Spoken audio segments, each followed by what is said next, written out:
obviously you are capable of so much more than what you think. Yep. And I would also just say that your power lies within you, just being who you are completely, because everyone is so afraid or trying to be everyone else or trying to make other people happy, and that's why everyone is so disconnected.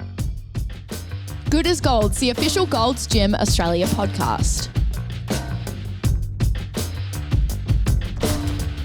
Welcome back to another episode of the Good as Gold's podcast. We are your hosts, Em and Cal. Howdy. We have such an awesome episode. I feel like we say this every single time, but literally every single episode that we say, it's like it's real. Yeah. We have Meg Sutherland. From? MEGARUN. She's also, I'm pretty sure has done every sport humanly possible. Adrenaline junkie, but not even a junkie, just does stuff because she can. She's capable. And that is what we're going to be touching on. Yeah. On capability and how you are capable and how capability creates confidence. Literally. And what she actually goes over is so amazing, to just from being the shy, scared little girl that she was to being this literally ray of sunshine, confident, getting out of her comfort zone, fearless leader that she actually is. Yeah. It's going to be a ripper of an episode. There's a door in front of her. She'll kick it down. Let's get stuck in. Crack that door open. Let's go, Meggie. Proudly supported by Raw Energy, cafe partner for Gold's Gym Australia. Meg, thank you so much for joining us today. How are you? I'm so great, ready to rip. Got a race tomorrow, so feeling very excited to get back into it, and just ate 2 breakfasts, so I'm feeling very good. We're all very hyped. Off air, we have just been hype lords, which is Meg's signature word, which is what we call her, a little hype lord. Hype lord, bundle of joy, just all of the things. All of the things. Tell us a little bit about you in honestly a quick snapshot before we kind of get into the nitty gritty. Tell us who Meg Sutherland is. Okay, well, that's very nice that you call me a hype lord. I would like to think of myself as a hype lord. Myself now, I host MEGARUN. So my husband and I founded MEGARUN, which is a global run movement around the world, designed to show people that they're capable of more, or give them the opportunity to prove it to themselves. And then outside of that, I just do social media partnerships. And now I would say I'm a very positive and fearless human. But in the past, I would say I was quite negative and fearful of almost everything. Yeah. So, I mean, if that's a snapshot, that's probably about as much as you need. Literally. What can we quickly just have a little chat about you being negative and kind of a bit fearful of everything? What changed? Yeah. Well, I'm not sure of exactly the moment that changed everything, but my mum said it was I just woke up one day and I just was quite a different human. It's not like I was always a very happy kid, a happy kid, but I think as I went through my teenage years, I just let everything get to me, and I just think I got a little bit narrow-minded. In school, it's easy to do that because you think that the only world that exists is school, and then when I came out of school, or even before I finished school, I just realized that I had a bit of a chip on my shoulder, even though I was given an amazing life. So I had no reason to have a chip. I have a great family. I had a great upbringing. And then I just realized that the only person that was being affected by me blaming other people for it was me. And then just thought, okay, well, if you have got yourself to here, you can also get yourself out of here. So you just got to figure out how to do that. So for me, I started doing everything that scared me, and that just gave me a lot of confidence. I think when you place your confidence only in how you look or what you have, there's always going to be someone that's more attractive than you, has more money, has better assets, whatever it is. Yeah. Whereas if you just place confidence in your character and who you are and what you're capable of doing, I think that's when I realized that that's what true confidence came from. And if you're confident in yourself, you naturally do normally end up being a more positive person, because you're not looking at someone else wishing you had their life. You just love their life. And so that's what changed me. And for the listeners, when we're talking with Meg here, if you're to think of a snapshot right now, we're talking backflips, we're talking motorbike riding, we're talking downhill skydiving, swim, surfing, skateboard. What can't you do? Bending backwards? That video still gets me. That little you just fully flexible. It's incredible. You fully have then now embodied that full capability mindset, and you're confident in your own ability. I want to know like how to unlock that for like a person who is like, well, I could never. Yes. I couldn't do that. Where do you start? Well, I would say, because I think when you're born, you're only born with two fears. I think it's falling and abandonment or something like that. So naturally skydiving, most people will be scared of it. But I think I just realized that all the fears that I had from then were learned fears, or I would talk about myself as a fearful person or a negative person. I just decided, okay, well, I don't want to be that person. So who do you want to be? And then start taking steps towards that. So for fears wise, it's going to be different for everyone, what you're afraid of. You know, a lot of people can justify their fears based on their experiences, and that's fine, but it just means that they're not going to get the benefit of overcoming those fears. So it can make you feel better in the short term, but in the long term, it just holds you back. So for me, I realized that I think you overcome fear by either understanding or experience. So if you go in, one of my fears was cane toads. This is how simple it is. I freaking hated it.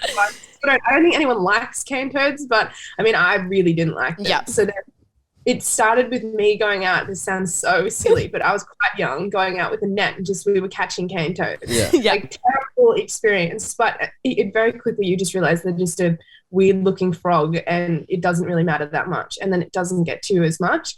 And then the skydiving was the extreme of that, because I wasn't actually overly scared of skydiving itself. Tandem skydiving doesn't really scare me, but having to be completely responsible for all your decisions is what scares me, because me as a person would normally go and seek out every single person's opinion on one thing to try and figure out what I should do.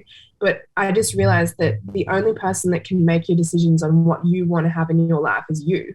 So go and ask all these people for their opinions of what either they think they're capable of or what they think you should do. But it just doesn't work, because then you're just going to end up living their life or listening to what they think they're capable of rather than what you do. Because I can guarantee you, if I said I was going to do all the things that I do now to people back then, they would say, you're freaking crazy. Yeah, they would have laughed. Yeah. So I think just going and actually, educating yourself on the things. It's not like I just went and skydived tomorrow. We went and did a course and learned how to do it. Yeah. And we did research into how risky it is and things can go wrong. So that's the understanding part. And then you realize it's actually quite safe. It's a lot safer than just driving on the road. And then going and actually experiencing it, the more that you do it, the less afraid you get. Yeah. I also think with fears, where did they come from? Like normally, or some of the things, some of the fears that I had like growing up was like kind of because mum was scared of that, or society was like, this is a really scary thing. Not the like norm. Yeah, like even the skydiving thing, it was like, oh my God, like there's so much risk, there's so much, there was never like, you didn't just go and educate yourself. It was just like, okay, that's something I would never do because that's so scary. So like, I always find that with certain fears that pop up into everyone's lives, I'm like, where did that come from? That came from somewhere. Yeah. Yeah. And so it's like when you can overcome that fear and be like, actually, nah. No, I'm not going to be afraid of it. I'm just going to do it. Yeah. This brings... You get on a roll. You get really, once you overcome one, you just want to keep doing more because you get that confidence in yourself. That you can. Yeah, and I think, and that's what I love, that is like getting that confidence and building confidence. And we both see that day to day in our jobs. Yeah. Is like coming with clients and they slowly build confidence, and it's so good to see and like to be able to like help usher that. And that's what I love. Just going back to MEGARUN, your company, I personally have been on a few MEGARUNs myself, and I love the vibe.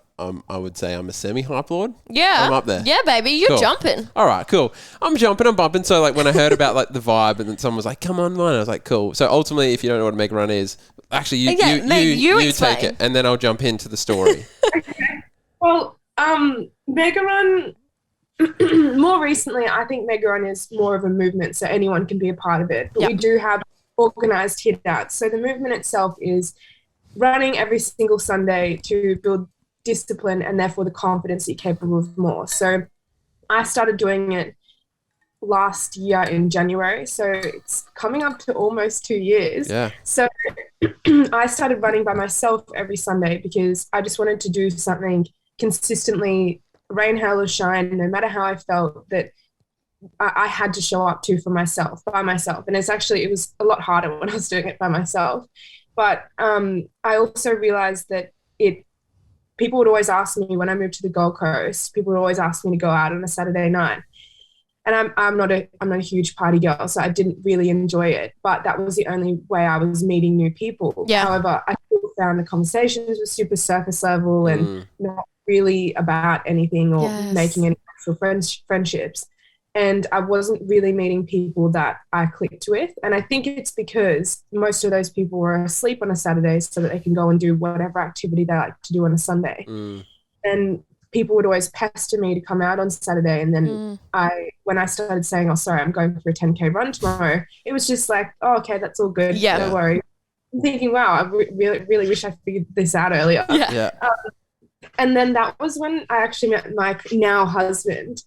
He came for a run with me because he saw me going for a run every Sunday and asked to join. And he said, when I told him why I was doing it, he said, you should share it with more people. Yes. It's a really cool concept. But we didn't have any intention to make it what it is now. We just thought, oh, we'll see if anyone else wants to come. So we asked our friends. And then random people started showing up. And then from there, we realized just how much someone coming for the first time and running further than they thought they could, they just had this almost an aura of confidence afterwards. And that's how it made me feel. But I just didn't realize it would do the same for other people. Yeah. And I think that, so MEGARUN is running up to 10Ks every Sunday, or at least trying to run 10Ks every Sunday. And I think that 10Ks is an attainable distance. You could come and I could get you to run 10Ks if you've never done it before. Yeah. It might not be very fun, but I believe that you can do it off the back of not much, I think, training. Yeah. Where I think a distance like a half marathon, it's best to put in a bit of training. Of course. So, and then people asked for me to bring it to Brisbane because I was originally from Brisbane Redlands area. And so we did that on a Saturday because obviously we couldn't be in two places at once. And then from there, people just started asking to have one in Melbourne and other places as well. So I said, okay, well, we'll have a crack. And then there was a lot of locations all at once. And then we've just learned so much along the way. So we never plan on making it something that makes money or anything like that. It's of course I'd like to build something that supports it off the back because I do want to make an income myself as well, apart from social media partnerships. But MEGARUN itself, we just didn't want there to be any barrier to entry because running changes lives, and we just want to show people that because then they can do it for themselves. And I think I don't know if I answered your question. I just went way. No, it's good. That answered. It answered it, and I think that's what my story was coming to is like. I've run before, right? So I rocked up with my friend and he wanted to hit a PB on the 10K and he's like, I'm running with this MEGARUN crew. I was like, excellent. Got there. Everyone's energy was so high. It's like 6 o'clock in the morning. I've just woken up. Everyone's jumping, doing the MEGARUN. I was like, all right, let's go. Anyway, just vibes are high. We're all running together. But it's that like the support, that community effort where like everyone was there for the same reason to better themselves. And like the chats that I was hearing while I was running, it's like, you've got this, you can do this. I ended up like coming on my way back and they're running in a line together, pushing this girl who'd like never run a 10K. Yeah, it gives me goosebumps when I finished, we all went and got a coffee and I was like, the hell are you guys like? This is so sick. We need more of this. Like, so that was my first experience of it, and I loved it. That idea of like just morale, just pushing together, and we need more of that. There's so many people who do things alone, and if you had someone to like encourage you, to show support, and to show truly what you are capable of doing, man, your confidence would boost, and I think you'd begin to change. But what running teaches ultimately is that discipline side of things. Is like you can do hard things. Yeah, and I love that it's free. Yeah. Yeah. Inclusive. Like you don't have an excuse, dog. Like what is your excuse? Yeah. I'll pick you up. I'll piggyback you. Yeah. You guys are the best. I think it's great that you had that experience too. And I really appreciate that you guys can talk from your own experience at MEGARUN. Because one, I think that everyone has an inner hype lord. We just got to find what they're passionate about that makes them feel like that.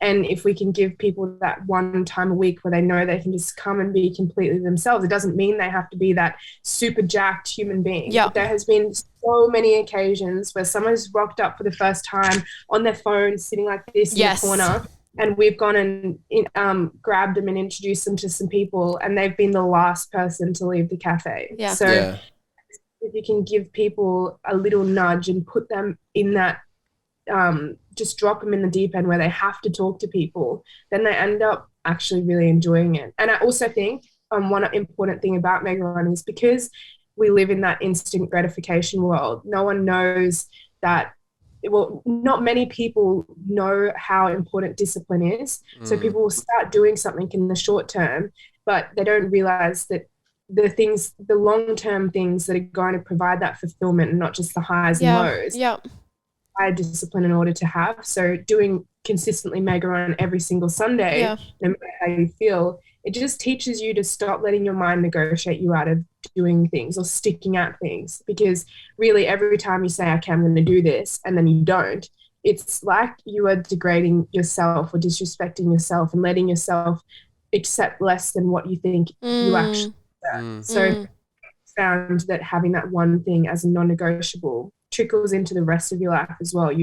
When you go to do the dishes and then you think, oh, I'll do it later, instead you just do it right then and there. And then you all of a sudden go, oh, I'm actually a really disciplined person. And then you bring that on as one of your traits. And so people just are completely changing their lives. Like they have the confidence to go and get out of jobs that they don't necessarily love and go and pursue jobs that they're really passionate about, which is the best thing. That's what I do it for. And that's what all the other hype lords do it for, because even encouraging people who come along and encourage other people for the first time, to, like you saw with that girl, it also gives you that really good feeling of, wow, I just helped someone, which you don't really get to do very often in life unless you can do volunteer work somewhere. So I think it's a really cool complementary thing where you can do it for yourself, but then you also can help others at the same time. And I think speaking on that kind of like, you know, you stay in a job you kind of hate and you know, you don't have the confidence to push outside the boundaries. It's like actually like, you know, you speaking from experience, right? Because I know you were a personal trainer before you started MEGARUN, or like before you kind of took it full time, and you were also studying physio and all of the things. And it's like you chose to step outside the comfort zone. You chose from being comfy and like, you know, you would have been earning money and all of the things to now pushing towards MEGARUN because that's something you're so passionate about. Run us through what kind of like where you are at. Okay. That is a really good question, because that was probably the scariest. Of course. Because I didn't, when I was growing up, I was very academic. I was also an athlete, but I didn't do much else apart from that. I just trained and studied. And because I was smart at school, and I mean, I love science. I really believe in university for science degrees and that sort of thing.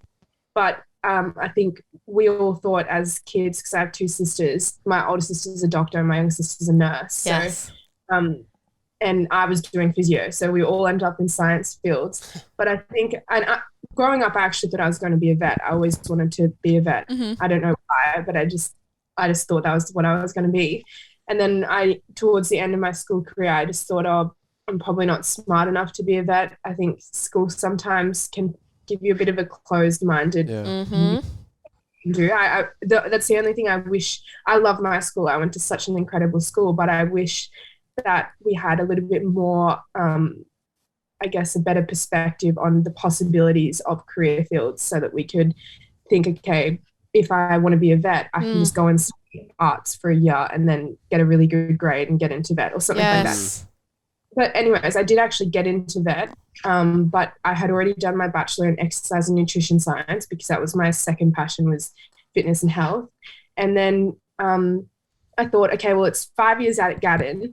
That's a lot of time and in the middle of nowhere. So I thought, well, I'll go and try working in a vet and see if I like the reality of the job, which is the best thing that I ever did. And I think that if someone has an itch to do a career, and you're not, you should do it. Just go and try, because at least if you go and try it, then you're not going to be thinking about it for the rest of your life. You're not going to be thinking, should I have gone and done it? And you don't go and waste 5 years studying and then come out and go, why did I do that? And then you're already committed to it. So went and dipped my toes in, and I actually really enjoyed it, but I just realized the reality of the job's quite different to what I thought it was. So didn't choose to study vet, which is a big decision. And then I thought, okay, great, I have no idea what I want to do. I was still doing all my social media fitness stuff on the side, but I never thought that I would make a career out of it. And then my physio at the time said that I would be a really great physio and he would love to have me at his practice. So then I went and studied physio if I want to study it. So I went and started and just thought, okay, well, I'll just see if I like it. Yeah. Did it for a year and did not like it. Everyone, I looked around the classroom and everyone just was so passionate about it. And I just thought, okay, the only thing that is scarier than taking a risk and doing something else is having to do this for the rest of my life and hate it. That would suck. So then that's when I met my husband, but we didn't know we were obviously going to be husband and wife back then. He said to me, well, why are you doing it if you don't like it? And I just thought, oh, well, I don't really know. I don't know what else I would do. Yeah. And then so he encouraged me to just start trialing other things. And that's when I went into PT. And then I got signed by Gymshark. So that gave me a lot more flexibility to do whatever I wanted to experiment with. And that's when I started to go harder with MEGARUN and backed off on PT. And that's where I'm at now still. I still think that I've always had quite an entrepreneurial mindset. It comes to my dad. So before I even met my husband, I used to always say, I think I'm going to meet someone that's going to teach me how to put my business mind into action because I just didn't know much about business. And then it's so weird because it actually happened. But I used to say it all the time to my mum. I don't know if that's manifestation or what it is, but I used to say it all the time. I just didn't realize it was him until I met him. That is so cool. So cool. But the answer is I just tried lots of different things until I figured out what I liked. Yeah, and I think that is it, isn't it? And like even speaking on like in school and those sort of things, and like I don't know about you, Meg, but like you know, having siblings who go to study on and have, you know, quote unquote, these like dream careers, or maybe there's like an expectation there in people's families of just like, you know, all of those things. It's like, it's so cool to hear you kind of not, I guess, you know, going against the norm or whatever. Cause I think that that's so important for, especially like we're all the same age or roughly. Yeah. It's like, I just feel like growing up, it was such a big thing in school to be like going to uni or, and it's just like, There's a correlation almost of like, you know, if you're just in the same job and you're comfortable, then are you going to be like comfortable, you know, stepping out and doing something that's scary, or like are you going to get out and, like you said, like go and do something crazy, jump out of a plane, you know, for all of that. It's super interesting, like the psychology behind all of that. I'm sure there's some doctor out there who knows the maybe reasoning. your sister can tell us. Yeah, get into that. With all of the stuff you do, from being in the Hurt Locker, from doing a 12-hour race to doing a double marathon, and you just brushed briefly on, you know, your study in sports nutrition. What is eating for that like health look like to you? What does it like to fuel your body? And, you know, how do you even go about day-to-day life eating?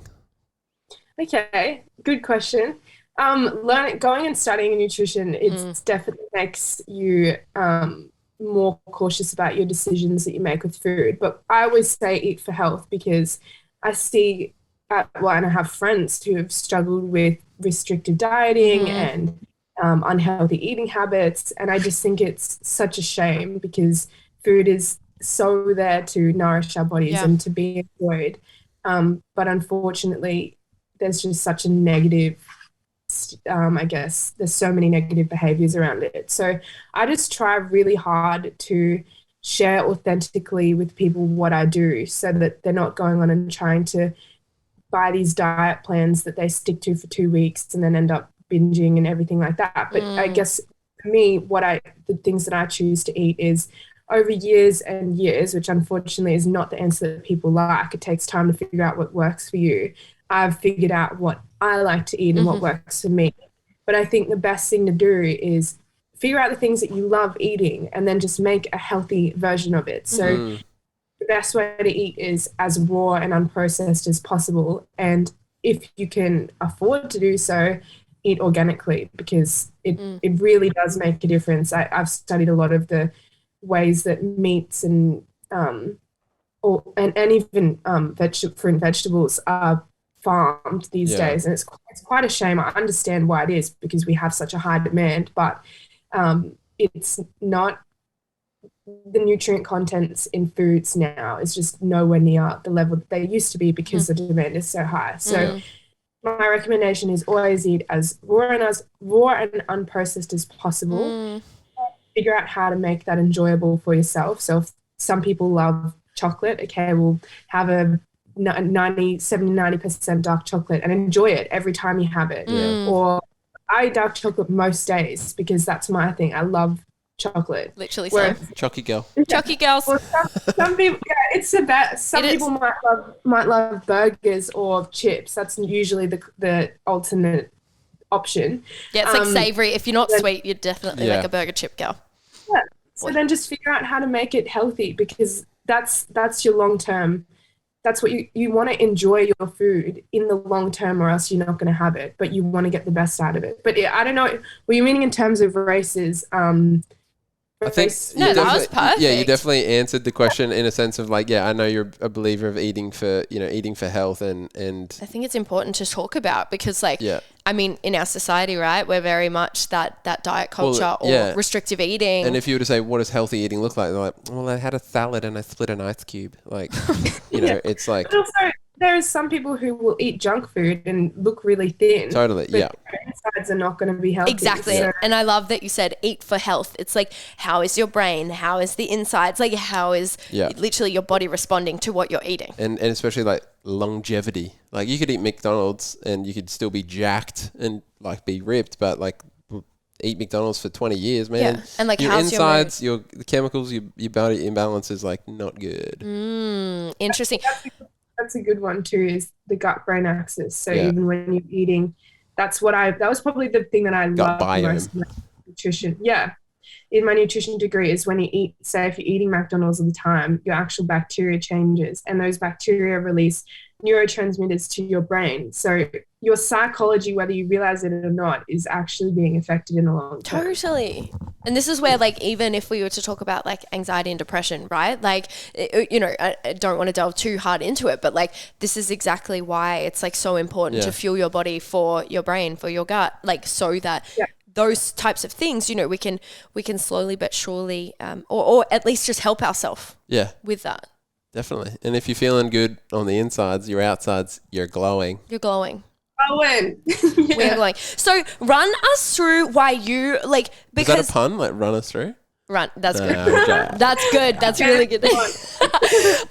Run us through kind of like, you're doing absolutely everything, and I love that, because it shows that you can be a runner, you can do a mountain biking race, you can do gymnastics, you can do it all, and it's just like so cool to actually see you being like, hey, we don't just have to like be the runner, we don't just have to be the mountain biker. It's like, why do you believe training is so important, and like, why do you believe that having a variety like of training regimes under your belt important? Well, I think the way that I train is so that I can do random things all the time. Yes. I would like to mention that if you want to be the best at whatever it is, you probably need to just focus stick to that. Yeah. But if you want to be, I'm nowhere near ever going to be the best mountain biker. Yeah. But if you wanted to, you'd need to put most of your efforts there. Yeah. But I just like to train. I always say train to know you're capable. So I'm constantly, I combine my training during the week of running, and then I have sprints, and then I'll do functional training so that my core is strong, my upper body is strong. And I just do a mix of training so that then if I want to go and do a big race on the weekend, I can. You don't have to train for it, or... Well, I mean, I train every week for it, but I'm not training so extensively and specifically. Yeah. But ultimately, I probably should do a little bit more ultra training if I'm going to be doing these big races. But it's fun to just do it spontaneously as well. And you are somewhat gambling with getting injured, but I just believe that I do enough training during my weeks to prevent those injuries, because I'm strong everywhere. Yeah. I have a very balanced body. So I just think that I know my body. I know how far I can push it. Yep. My brain always thinks it's more. But you know, so if you put in the work in your everyday life, then you can do more spontaneous things, which is why I like to do that. And I think like what you said is like you just owned it then. Like, you know, your body's, it's like an affirmation. Like, I am strong, I am capable. Like, you know what your body can do. And I think that's awesome. How important is like challenging yourself, like stepping out of your comfort zone? And like, I'm similar in the way I train. Like, I usually do powerlifting, and I just recently did a half marathon, and you know, I had people in the gym being like, you're a powerlifter, you're not a marathon runner. It's like, you just challenged me, I'm going to do it now. Like, why can't I be fitting into all these boxes like you said? How important is it to challenge not only your mind but your body? Well, for me, I just love it. It's what I live for. I love seeing. I just think I've been given. There are so many people who haven't been given the blessings in their bodies that I have. So I just think I want to absolutely live it and inspire people as much as I can with what I've been given. But I think, what was I going to say? I've lost my train of thought. This is always what happens. In terms of like why it's so important to push your body and push your mind.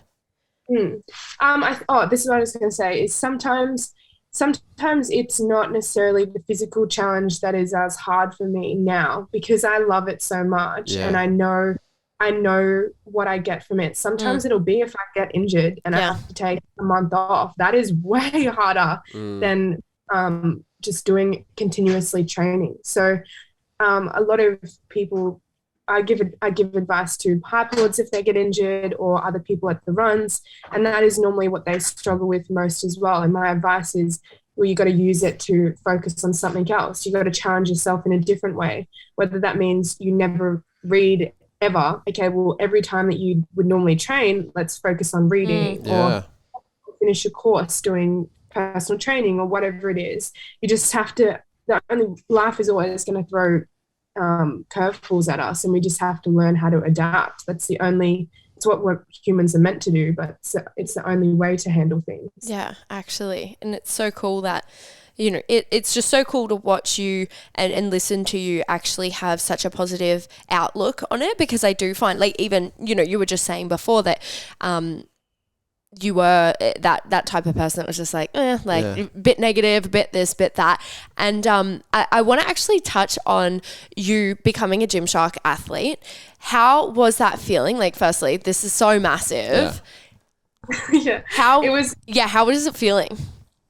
Well, I'm actually not signed with them anymore. That was a decision that I made. It's no negativity either way. I just was at a point where I wanted to have a break from partnership. But when I first got signed, it was so incredible. I feel like that was always something that I spoke about it. I actually think I was signed with a brand in previous, and that didn't end well, and it wasn't a great experience for me. And I remember saying, oh, well, I'll just get signed as a Gymshark athlete as a joke, to myself, not to anyone else. And then I just remember thinking, that's actually achievable. I should just have a crack at doing it. And then I think I don't even remember how it happened, but I just kept, I think I wore a couple of Gymshark things, and then they reached out, and I couldn't believe it, but it was amazing. They're an incredible brand. Their story is incredible. And they were so generous, and I loved my experience with them. I met so many great people too. So That's amazing. Okay, well then I want to talk about the events that you are competing in at the moment. So you have something coming up this weekend. What are you doing? It's called the Terra Nova 24. So we are not expecting to be overly competitive in it, but we'll have a crack. Yeah. We are more just doing it because we want to challenge ourselves, and we're doing it in pair. Sorry, my husband and I, and we have so much fun when we're in the Hurt Locker together and pushing the boundaries. That's why we get along so well. But it's a combination of kayaking, mountain biking, and running. But you have to navigate to certain checkpoints. So I haven't done a race with orienteering before, so we'll see how it goes. But you'll navigate to a certain point, ride your mountain bike there, get that ticked off, or run to the next point, or whatever it is, which will be a lot of fun. But we had Red Bull Defiance last weekend, which is why we decided to do this weekend, because we loved it so much. was such a fun race. So yeah, we're a bit hooked on the endurance racing, but we do have a few more races at the end of the year as well. So sick. Do you remember orienteering? That sounds so much fun. I do. I was terrible. Horrific at camp. Maybe school because I camps. just didn't understand it though. Yeah, that's actually probably it. I just remember. I'm not going to be the navigator. William's going to be the navigator, so it's all good. Like I'm so good with like being. If when I'd go to a new country, I'm like geographically, I'll be put on there, and it's like. I think I'm good at maps and like everything, and Ella's like, you got to walk east. I'm like, that's east, and I don't even know why, but I'm just like, I know this stuff. But when it came to orienteering, I'm like, I don't know what the hell topographically. That's kind of like as well. Like one of my like friend's sister who is older than us, like they had a diary. She was telling me she had a diary of like maps. Yeah. So she'd like, because phones weren't around or Google Maps like, wasn't around, she'd like have to be like, you know, turn left on Howard. Yeah. Yes. I'm like, thank God we have reference. Is that what you mean? Kind of. Yeah. Did you not do that when you were a kid for your parents? Yeah, like I mean, I remember being in the car like I don't think so. Yeah. But I think it was just more like I could lick my finger, turn a page. Wasn't on the next page. Yeah. So you'd be like, go to B6. They're like, and where that's on is page. it? Yeah. Freaking out. Oh my. I'm so grateful for maps now. I'm very grateful. What is someone that inspires you every day? And the next question on top of that is, who is someone that inspired you or still does? Oh, okay. This is a bit different, but every day it's funny because he's sitting in the room, but it's my husband would be the person because he's like me, but the more experienced version of me. Amazing. And so he manages to look at things, everything, nothing is a problem. He's so positive and he's just able to, he's a complete solutions mindset. So even sometimes when I get stressed, he's just totally fine the whole time. I just get too big. I'm just leaving. That ego is high at the moment. That's wholesome. That is. I wasn't even doing that while I was in here. I'm getting a little awkward. I'm flustered. But then I would say outside of that, obviously my parents are the best humans ever. Yeah. If you want someone a little bit more well-known, because no one can really relate to these people, obviously love David Goggins. I just think he's the perfect example of taking life as what he was given and making the best out of it. And because he is so strong in what he believes, he does rub a lot of people up the wrong way. Yeah. But I love that. I think if you believe so strongly in what you're doing, of course not everyone's going to like you, and of course everyone's going to believe in what you want to do, but he's so stoked in his own life. So and he's been able to just not make any excuses, and they're the kinds of people that I really relate to, because he had every excuse to use but he chose not to, and he still does even now. It's not like he's living this crazy luxurious life. He's still grinding at that what he's passionate about. I love that because like I think in order to I think you have to be polarizing in order to magnetize. Like I think you have to be polarizing, you have to be passionate, you have to, in order to magnetize. Like for MEGARUN as an example, it's like you're so polarizing in that way, in the best possible way of you just being like, this is it, like do it. And that is what gets so many people in. Yeah. It's because we believe wholeheartedly in it. Yeah. Exactly. You're passionate. What is next for MEGARUN? Authenticity. That is the word. You got it. Authenticity. What is next for MEGARUN? Okay. Well, up until now, we've got 12 hit-out locations. Hit-outs meaning the organised locations where everyone comes together. But I would like to just encourage people to get into MEGARUN more as a movement, so that it's not limited by where you are. So people in Spain can wake up and do their MEGARUN every Sunday, because I really just believe that if you did commit to doing your MEGARUN every Sunday, your whole life will change. And, obviously, it's better if you are around the like-minded people, because then you make new friends as well. But even just by posting it on social media and that sort of thing, people around you will start to say, hey, can I come and join you every Sunday for your MEGARUN? I mean, that's how it happened for me. So if people start getting more involved in doing it by themselves, then I think naturally new locations will emerge just by people doing it themselves. So I think that's the main for MEGARUN. We do have a couple of visions that we have for it long term, but I won't say anything yet because I just hate to say things and then them not come to fruition. So stay tuned for that one. But yeah, I think for me, I'll just keep working on, I'm in discussion with a couple of brands that I've already actively used. So there could be some potential partnerships coming. But at this stage, we'll just keep going hard with MEGARUN, keep racing, and that's about it. That's so sick. Being someone with, influence, and like you're saying, like you look up to David Goggins, and I know a lot of people who follow you, and I would say you're a person of influence and inspiration. 100%. Thank you. You've got the influence. What's something you want the world to know? Tell the world something, What would that be? Oh, well, obviously you are capable of so much more than what you think. Yep. And I would also just say that your power lies within you. Just being who you are completely, because everyone is so afraid or trying to be everyone else or trying to make other people happy, and that's why everyone is so disconnected to who they are, because they're trying to make everyone else happy who's also those people are trying to do the same. So it's very confusing. So yeah, they'd be my two things. You're capable of so much more than you think, and just be yourself. It's your biggest power.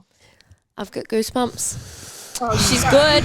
I want to go for a run. She knows what she's talking about, this chickie. We are running to sushi for lunch. You are actually amazing, Meg. Before we go, we normally have a little game, which is just Fast Five. We ask you 5 questions, and you just have to think and just go.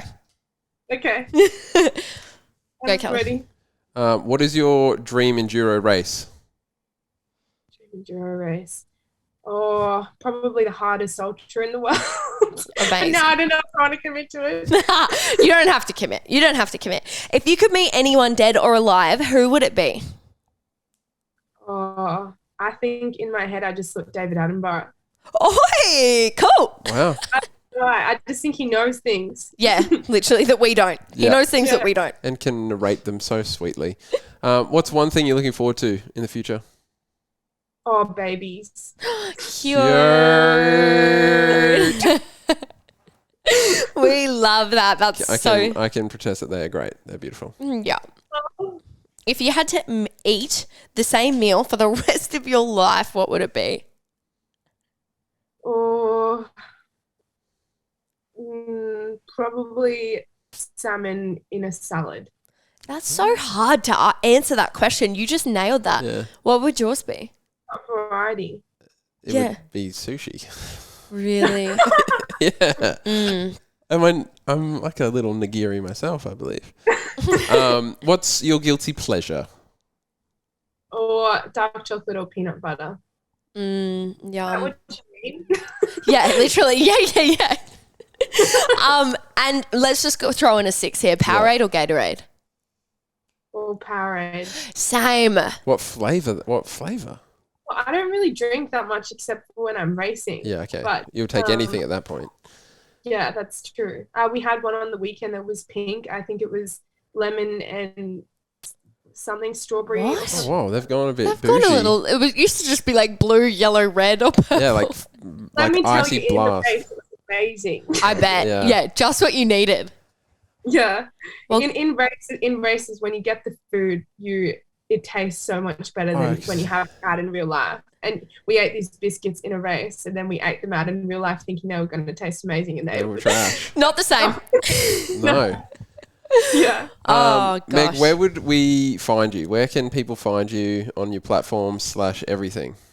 Awesome. Well, my social media is just the best place to find me is Instagram. So at Meg Sutherland. So I'm now Martin, but I'm still a Sutherland on Instagram. And then MEGARUN at the MEGARUN.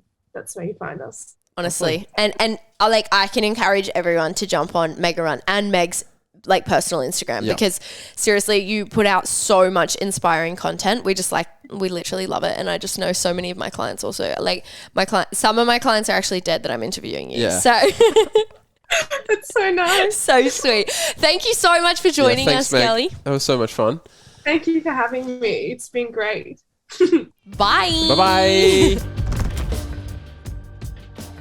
Wow. Talk to me. How'd you feel about that? You feel inspired?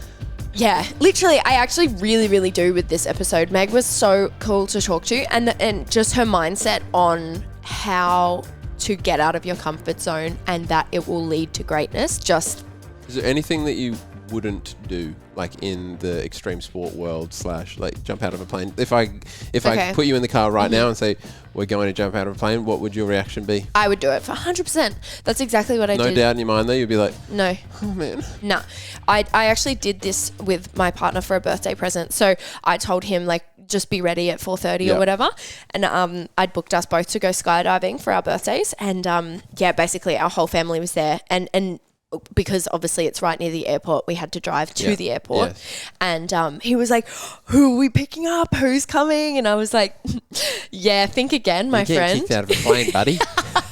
So it was actually really cool to see his reaction because he was like, okay, all right, like no time to prepare, no time to even think about it. So I actually think that if you did that to me, I'd actually really froth it. That is cool. I've always wanted to jump out of a plane without a parachute, but then get given a parachute. I have seen...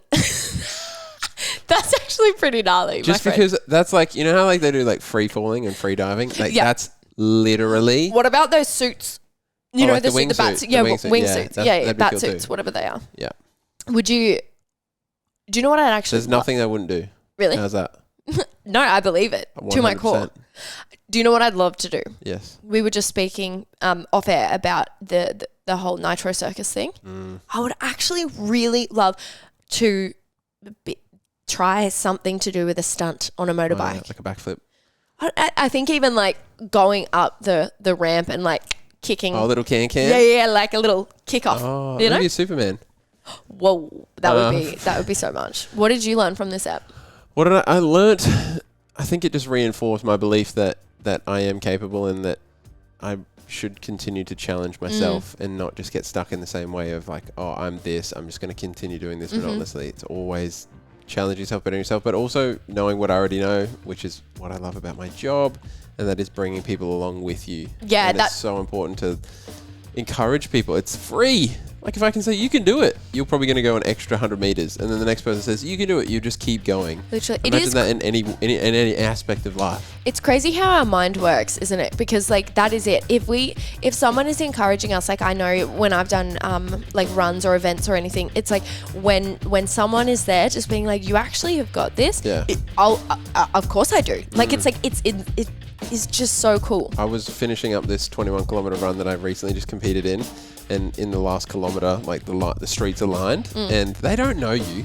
Like they don't know who you are. And they read your name on your little tag where it's got your number, and they're just like yelling. And I had my headphones on, blaring just to get me going, and I could hear this screaming outside, and I was like, my heart rate instantly went from like 120 up to 150 because I was just juiced up on everyone else's encouragement and sprinted the final K. Like, bam. How about that? I literally, it's been such an amazing episode. I hope you guys have loved this episode as well. Yes. You know what to do. Like, subscribe, rate, leave a review. 5 stars only. Am I right? Yeah, you know what I'm saying? And we look forward to bringing you another episode in your ears. Yeah. All right. Bye-bye. Catch ya. Good as gold. Gooder as golder.